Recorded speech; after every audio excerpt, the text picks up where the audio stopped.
આ મારા પ્રભુદાસભાઈ પટેલ જે મારા કાકા છે તેમને હૃદયરોગનો હુમલો થતો તેમને સારવાર માટે મહેસાણા ખાતે સંકુલ હોસ્પિટલમાં એડમિટ કરવામાં આવ્યા હતા। તેઓ ડૉક્ટર ગૌરવભાઈ પટેલ અને તેમની ટીમ દ્વારા જણાવવામાં આવ્યું હતું કે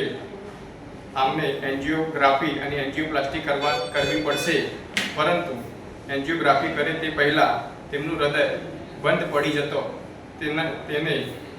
30 મિનિટ સુધી ડૉક્ટર ગૌરવભાઈ પટેલ અને તેમની ટીમ દ્વારા પમ્પિંગ કરવામાં આવ્યું હતું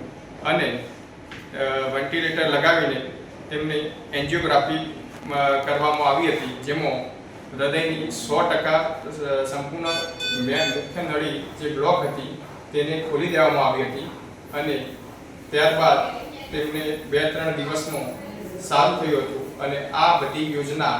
ભારત આયુષ્માન કાર્ડ યોજના અંતર્ગત કરવામાં આવી હતી અને મારા અંકલ પ્રભુદાસ પટેલને જેમને નવું જીવનદાન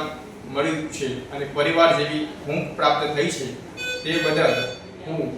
આ મહેસાણા ખાતે આવેલ સંકુલ હોસ્પિટલનો ડૉક્ટર ગૌરવભાઈ પટેલ અને તેમની ટીમને ખૂબ ખૂબ આભાર વ્યક્ત કરું છું અને જે મને પરિવાર જેવી ઊંઘ પ્રાપ્ત થઈ છે।